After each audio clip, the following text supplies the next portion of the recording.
Muito bem, enquanto aqui organizam.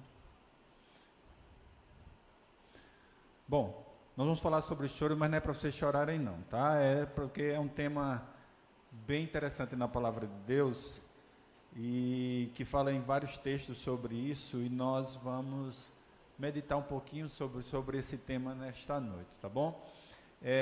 Mateus 5,4, acho que todo mundo já abriu, né? Diz como, vamos aqui. Na realidade, esse texto está dentro das bem-aventuranças, né? E ele, assim, parece bem contraditório, né? Porque existe o tema bem-aventurados, mas em outras versões é felizes, né? Felizes, né?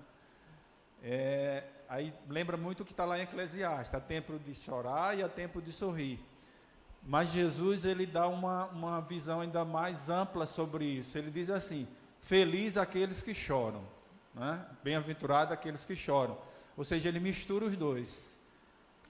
Lá Salomão dizia que era um ou outro, não há tempo, mas Jesus está dizendo que mesmo no choro pode haver alegria, e mesmo na alegria pode haver choro, né? E aí ele termina dizendo assim: porque eles serão consolados, não é? Porque eles serão consolados. E aí eu fiz deixa eu abrir aqui. Eu não sou expertise nessa questão terapêutica sobre o choro. Eu procurei alguns artigos sobre isso. Eu peguei aqui uma partezinha, queria ler para vocês sobre hoje o que é que os terapeutas, psicólogos, psiquiatras falam sobre o choro. Diz assim, um trechinho: a função do choro é expressar um desconforto, seja físico ou seja emocional. O primeiro tipo de choro, que é o físico, é aquele estimulado por alguma reação física. Isso nada mais é do que uma defesa do corpo, que extravasa a dor ou desconforto por meio de lágrimas. Já que a glândula lacrimal, que produz o choro, se contrai diante de alguns estímulos do sistema nervoso independente, responsável por processar a dor. Ou seja, às vezes nós controlamos o choro, às vezes nós não controlamos, acontece, né? Não sei se já se pegaram chorando sem saber, né? Os adolescentes choram muito, né? Por causa da questão dos hormônios, né? Então, eu já vi minha filha... Desculpa, Isadora, chorando também. Hoje eu preciso de muita alegria, orem por mim, viu? Para quando chegar em casa. Mas a gente não controla o choro, né? Às vezes o choro vem por um sentimento, às vezes é físico e a gente não consegue controlar. Quantas vezes a gente não quer segurar as lágrimas, né? Porque até para sentirmos envergonhados e não conseguimos. Mas o segundo tipo de choro, que é o emocional, né? É o choro emocional, que acontece quando fortes emoções se apossam de nós, sejam ruins, como tristeza, depressão e saudade, sejam boas, como alegria, alívio e felicidade. A função do choro, nesse caso, é expressar que a emoção é realmente muito intensa, né? Então, se a gente for ver, o choro, ele tem um papel no nosso dia a dia, até para controle na questão dos nossos hormônios, das nossas emoções, tá? Mas existe uma situação, e a gente vai estudar um pouquinho sobre isso hoje, que dificilmente você não sente dor, tristeza ou não chora, que é quando há questão de doença e morte, né? E eu quero que vocês vão abrindo a Bíblia aí em João capítulo 11. Nós vamos ler alguns textos que falam sobre exatamente esse tema, tá? Para que a gente possa fazer uma reflexão sobre o choro e depois entender porque Jesus falou que felizes são aqueles que choram, porque serão consolados. João capítulo 11, versículo de 1 a 3. Primeiro,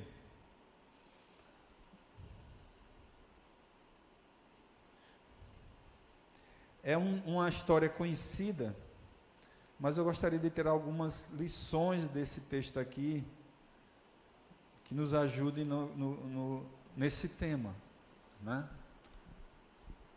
Obrigado, querido. João capítulo 11, versículo 1 a 3, diz assim: Estava, porém, enfermo um certo Lázaro de Betânia, aldeia de Maria e de sua irmã Marta.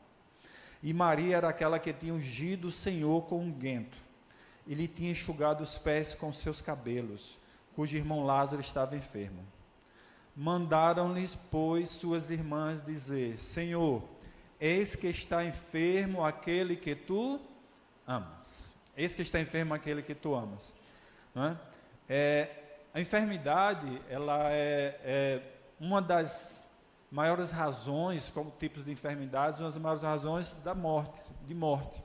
E eu fui olhar aqui no Brasil, está um pouco desatualizado, o último que tem em 2012, mas lá está dizendo assim, que no Brasil, 74% das mortes são por doenças não transmissíveis, tá? Como problemas cardiovasculares, câncer, diabetes, né? 74%. 14% é por doenças transmissíveis, né? Como questão de tuberculose, hoje nós vivemos com a questão do Covid, né? E 12% com questões que não têm a ver com doenças, ou acidentes, ou por questão de violência, né? Eu não vou ser indelicado, mas vou dizer uma coisa para vocês, de qualquer forma. Em algum dia, vocês vão estar dentro dessa estatística também. Não sei se vocês vão querer escolher qual delas. Não sei, né? Mas vocês vão estar nessa estatística também, sabe? A morte é algo que ronda a nós, os nossos sonhos, os nossos pensamentos, né? E a gente, em algum momento, a gente tem que pensar nisso. João 11, versículo 3, é um texto muito interessante. Diz assim, eu já li para vocês, vou repetir e tirar aqui uma impressão minha, né? Diz assim, ó: Mandaram-lhe, pois, suas irmãs, dizendo: Senhor, está enfermo aquele que tu amas. Senhor, está enfermo aquele que tu amas. E nós sabemos que essa enfermidade foi para quê? Morte. Lázaro morreu com essa enfermidade.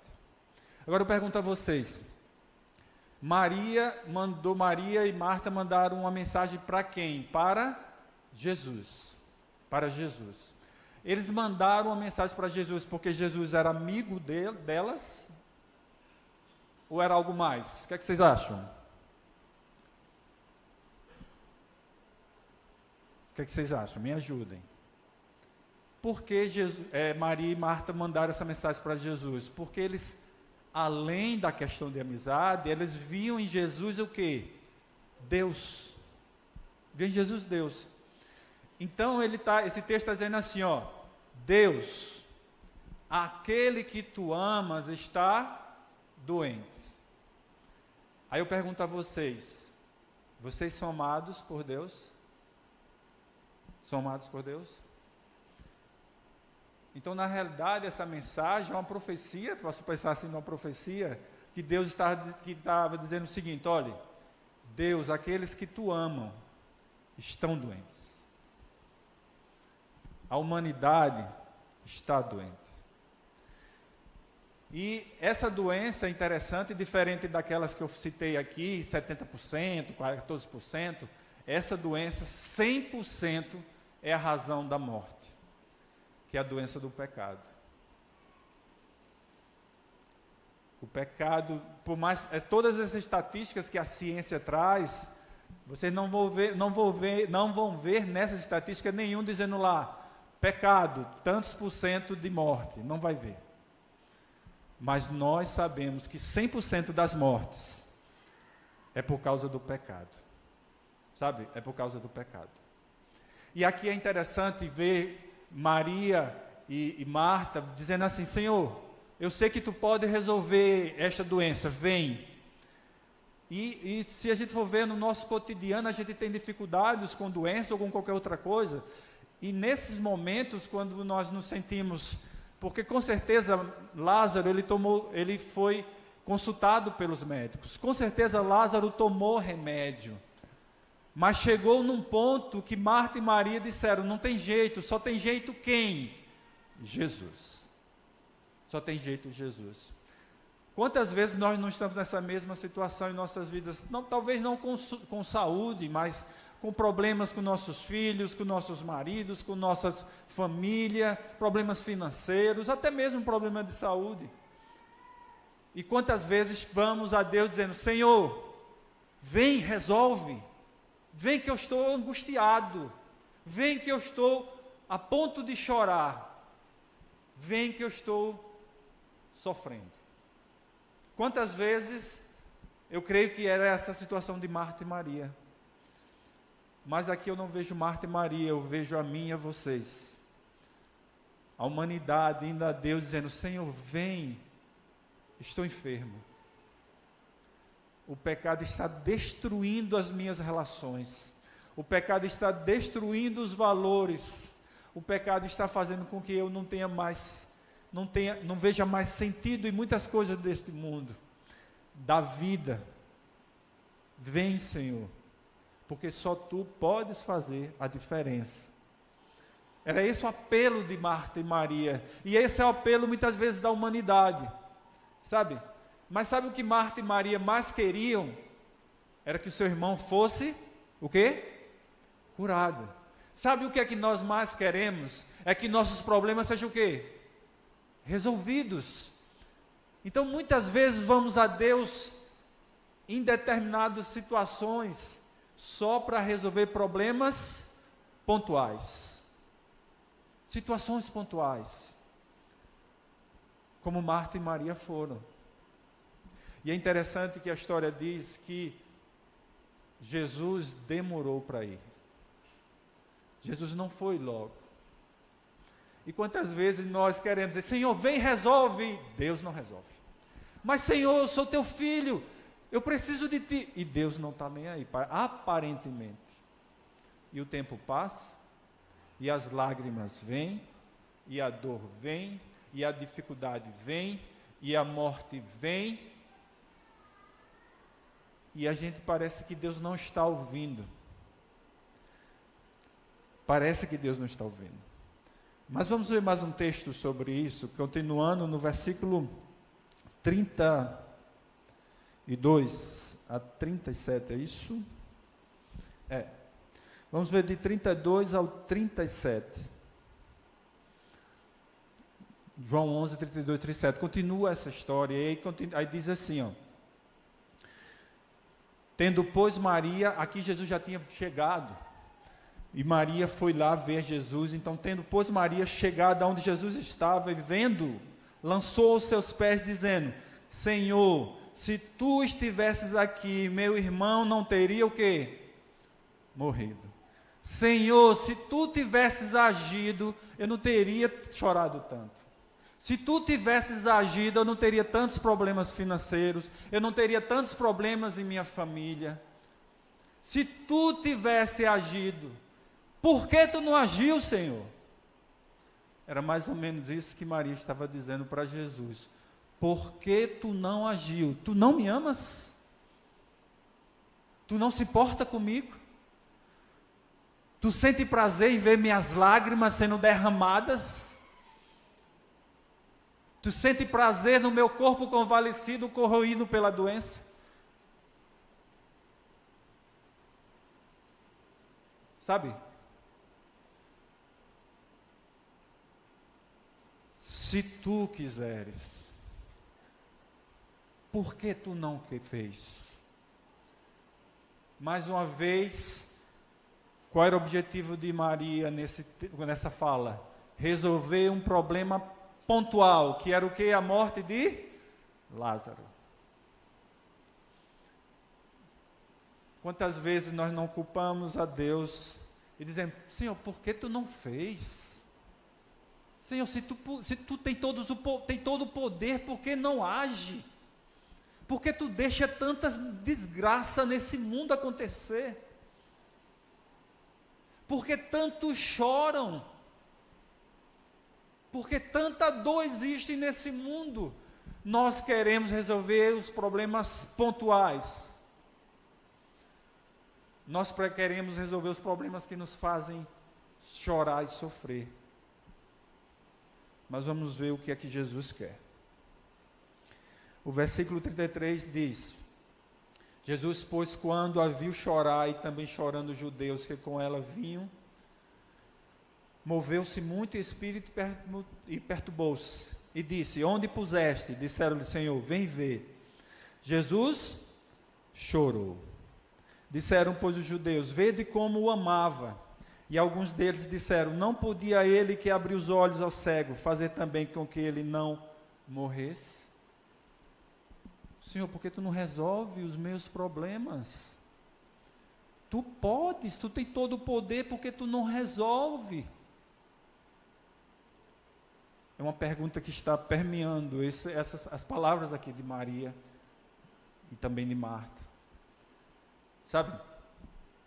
É interessante que quando Jesus chorou, muitos pensaram que ele chorou porque pelo amor que ele tinha por Maria, por Marta e por Lázaro. Parecia que Jesus estava chorando porque Lázaro tinha morrido. Não era por isso. Porque momentos depois o que iria acontecer? Lázaro ia ser ressuscitado. Mas Jesus não chorou por isso. Sabe por que ele chorou? Porque mesmo depois que Lázaro foi ressuscitado, sabe o que aconteceu com Lázaro depois? O que aconteceu com Lázaro? Ele morreu. O problema dele foi resolvido? Por um tempo. Sabe, nós seres humanos, nós muitas vezes queremos resolver os problemas pontuais. Mas Deus quer resolver o problema para sempre. Eternamente. Sabe, Jesus chorou porque o plano de Deus nunca foi que nós chorássemos. O plano de Deus nunca foi que nós sofrêssemos. Marque aí João 11, a gente vai voltar para ler mais um texto, mas vamos lá em Mateus capítulo 23.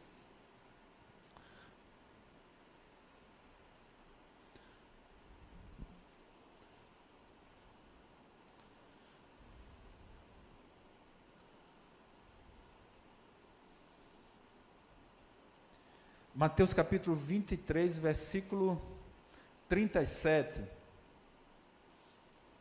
Depois a gente volta em João 11.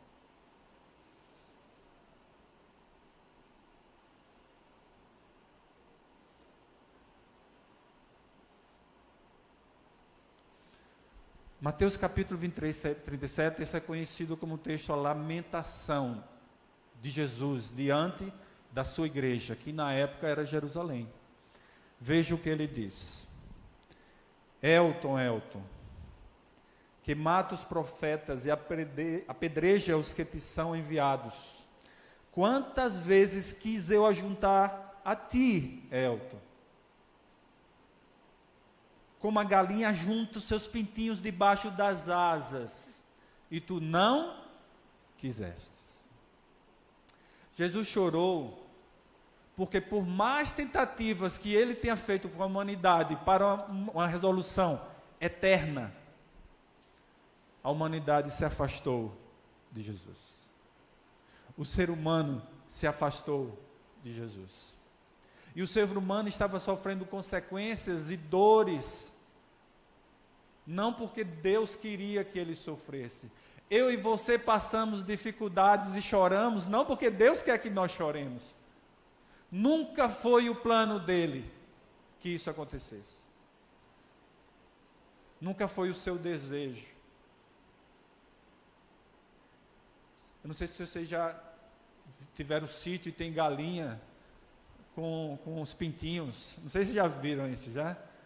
Mas é só a gente bater o pé assim perto dos pintinhos, eles correm tudinho para baixo da asa, a galinha se abaixa ali e você não vê mais nenhum pintinho. tudo escondidinho ali embaixo das asas da galinha. E ai, se eu encostar na galinha, que ela vem me bicar. Ela vem me bicar. Sabe, lá em casa eu tenho algumas árvores no quintal e tem muitos ninhos, e eu gosto muito, né? E esses dias, os passarinhos lá eram assim, passarinhos assim, mais simples, era rolinha, agora apareceram 2 sabiás, olha que legal, 2 sabiás, cantando bonito, fizeram lá um ninho, e eu paquero esse ninho todo dia lá, tal, mas esses dias teve uma confusão, porque tem um gaviãozinho também que ronda lá, que foi lá pegar, acho que os pintinhos lá do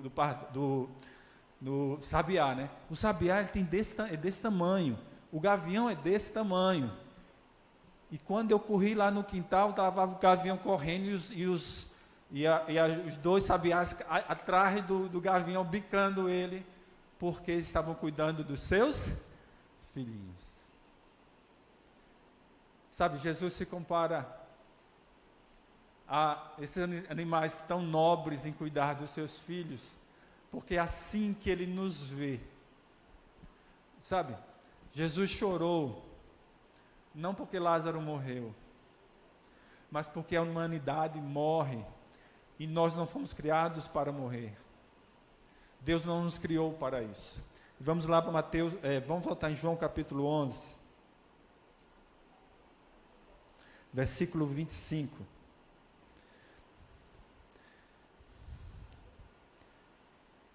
E 26, enquanto nós buscamos a Deus querendo que Ele resolva problemas pontuais, circunstâncias pontuais, e achando que se isso for resolvido, vamos encontrar o que nós precisamos, Deus vem a nós para resolver um problema eterno, que é o pecado, a doença que destrói.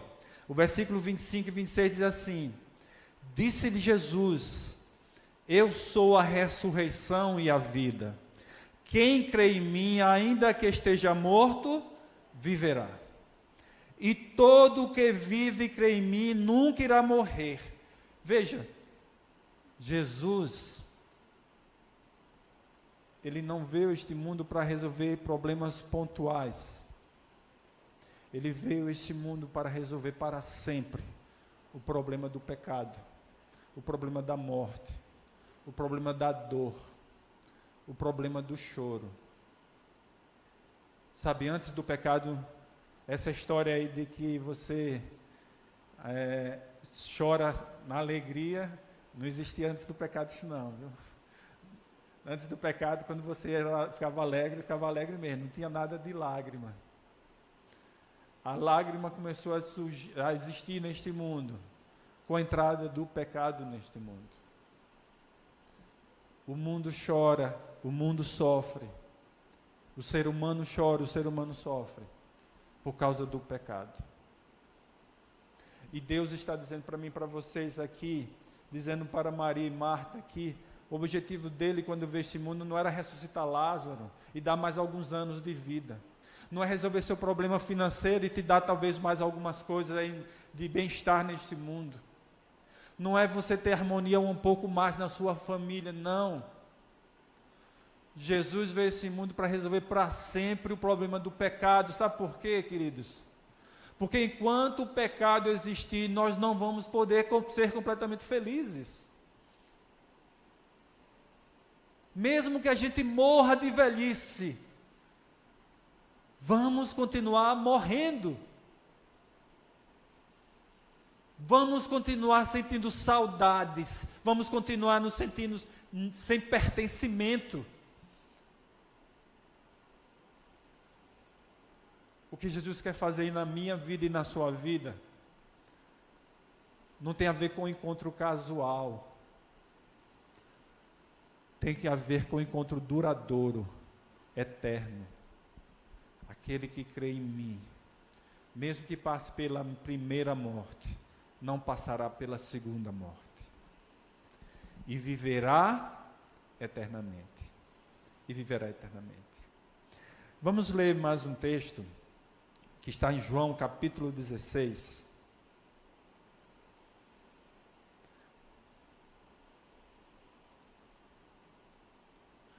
Versículo 20.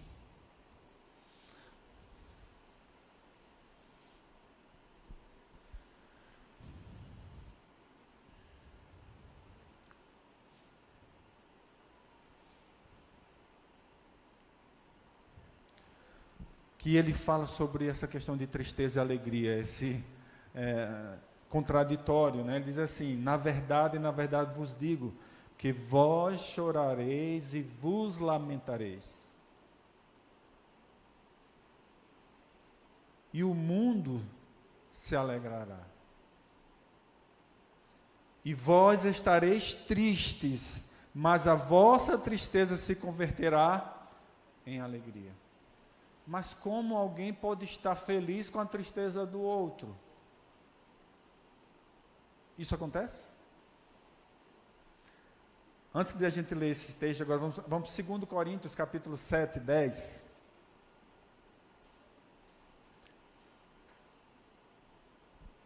Segundo Coríntios, capítulo 7, versículo 10. Esse texto aqui nos ajuda a entender com mais clareza o que a gente está lendo lá em João capítulo 16. João capítulo 7, versículo 10 diz assim: porque a tristeza, segundo Deus, opera arrependimento para a salvação, da qual ninguém se arrepende, mas a tristeza do mundo opera a morte. Sabe? Por que você chora? Qual a razão? Eu não sei qual é a razão do seu choro, das suas lágrimas. Eu não sei qual é a razão da sua dor. Mas eu quero dizer uma coisa para vocês. Se você está satisfeito com este mundo, se você está satisfeito com como as coisas estão caminhando, essas lágrimas estão aqui na segunda categoria. Porque aqueles que entendem que o pecado só vai deixar de ter domínio sobre a sua vida quando Jesus for o dominador, eles choram, sim, eles passam por dificuldades, sim, mas esse choro, essa lágrima, traz arrependimento, traz mudança de vida, faz com que homens e mulheres, novos homens e mulheres, nasçam todos os dias, não mais sob o domínio de Satanás, não mais sobre o domínio do pecado, mas sob o domínio de Deus. Sobre o domínio de Deus. Quando a gente entende isso, a gente entende agora o que está escrito lá em João 16, versículo 20, que ele diz que mesmo, vamos voltar lá, João 16, 20.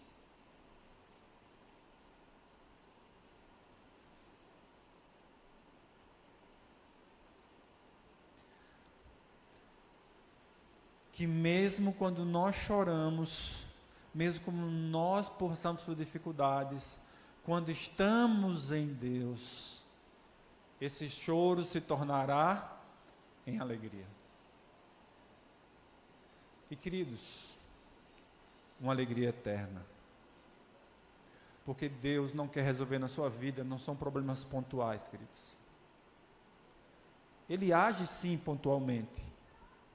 Mas o que Ele quer fazer na minha vida e na sua vida é uma mudança drástica e eterna. Transformar o choro em alegria. Bem-aventurados aqueles que choram. Mas por que choram? Não choram por qualquer coisa. Choram porque entendem que estão sofrendo, porque fizeram escolhas para isso. Não é porque Deus permite.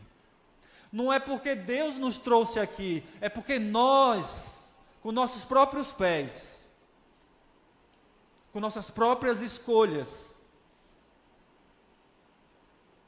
nos colocamos na situação que estamos. E aí reconhecemos que esse Deus é o único capaz de mudar essa situação e transformar o choro em alegria. Sabe?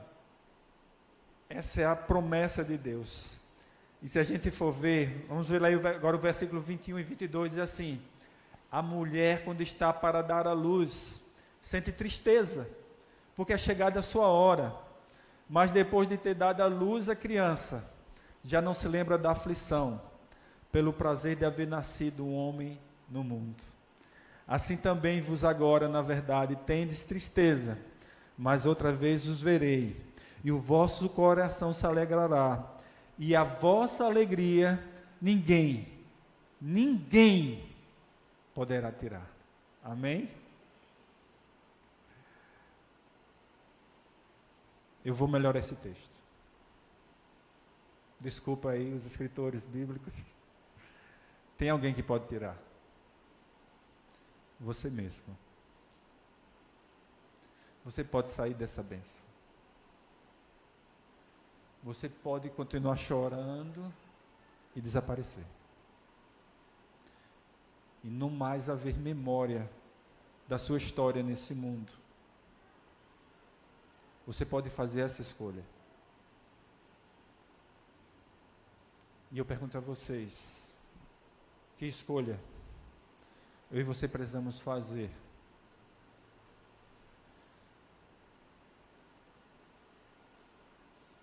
A Bíblia é clara em mostrar como transformar o choro em alegria. A Bíblia é clara em mostrar que o choro não era plano de Deus. É claro em mostrar que o choro começou a existir depois do pecado. E a Bíblia é clara em mostrar que o pecado um dia vai deixar de existir. E Deus está me convidando e está te convidando para participar deste novo mundo. Viver esta nova realidade, esse novo Éden. E está em você, em suas mãos, a decisão para onde você vai. O que será do seu futuro. Sabe? Eu amo muito minha esposa, apesar dos problemas que existem normais. Amo muito minha filha, sabe? E como a galinha lá, eu faria o que fosse necessário para ajudá-los, se tivesse ao meu alcance. Mas eu não posso dar vida eterna para elas. Coitado de mim. Só quem pode dar vida eterna é Deus. Eu não posso escolher que minha filha decida estar ao lado de Jesus. Não posso escolher que minha esposa esteja ao lado de Jesus. Eu não posso escolher que minha família esteja ao lado de Jesus. Eu posso escolher que eu estou ao lado de Jesus. Eu posso escolher para que minhas lágrimas se transformem em alegria. Porque é isso que a Bíblia fala para mim e para vocês. E como último texto está lá em Apocalipse 21, versículo de 3 a 6.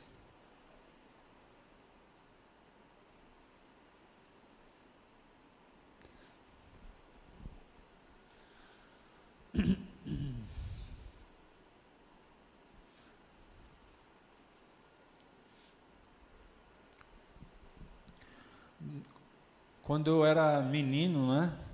Agora não é tão comum, mas antigamente as notícias se passavam, era carro de som. Vocês ainda lembram desse negócio de carro de som? Passava na rua, vai ter não sei o quê, aquela vozinha bem bonita, geralmente, né? Uma voz bem legal de ouvir, contando lá o que iria acontecer, né? Esse versículo começa assim, versículo 3. E ouvi uma grande voz, aonde? No céu. Imaginem Deus falando nos céus. Imagine a voz dele estrondando por todo o universo e pela terra. Não era um carro de som com uma vozinha chata, não. Vai ser o próprio Deus dizendo, sabe o quê? Eis o tabernáculo de Deus que está com os homens, pois com eles habitará, e eles serão seu povo, E o mesmo Deus estará com eles e será o seu Deus. E Deus limpará os seus olhos toda lágrima.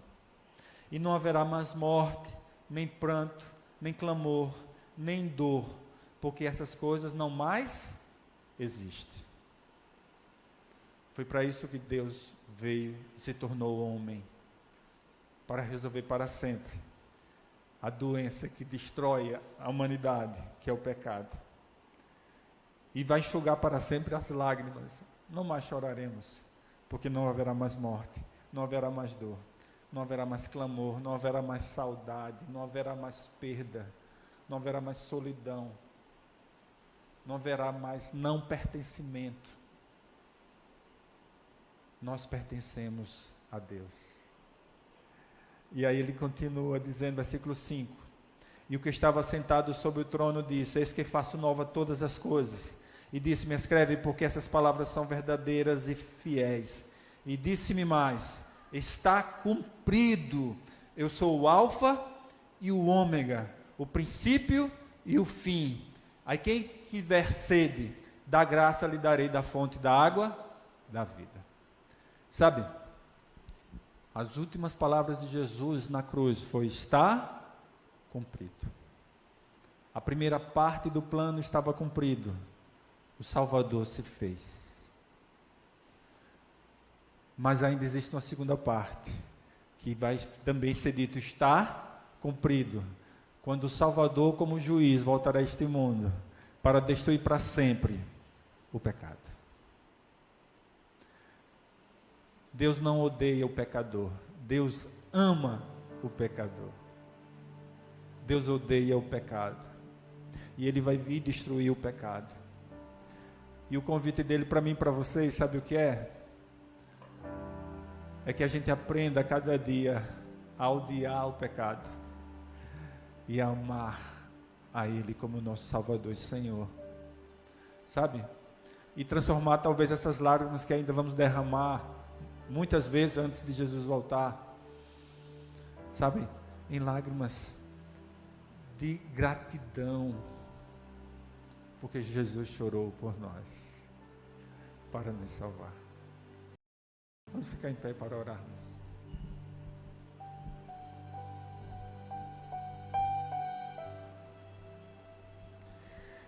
Te agradecemos, Senhor, porque, sabe, Tu nos mostra que as vicissitudes da vida, as dificuldades da vida, às vezes nos deixam tão tristes, tão angustiados, depressivos, sem esperança às vezes. Mas Tu nos mostra em Tua palavra, Senhor, que não há razão para ter esses sentimentos.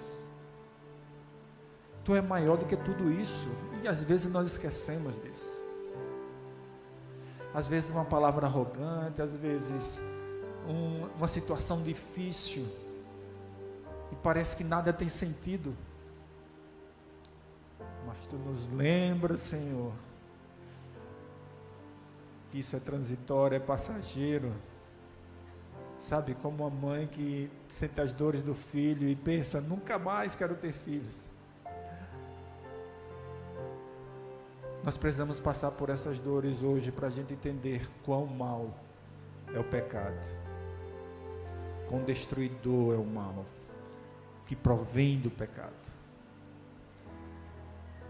E ser grato, porque existe o plano de um dia não mais existir o mal, de não mais existir a dor, de não mais existir a tribulação, de não mais existir as palavras duras, as mágoas. Não mais, Senhor. Obrigado por isso, Pai. E que nesta semana nós possamos lembrar todos os dias disso. E quando a lágrima vir, lembremos que Tu vai enxugar, em nome de Jesus. Amém.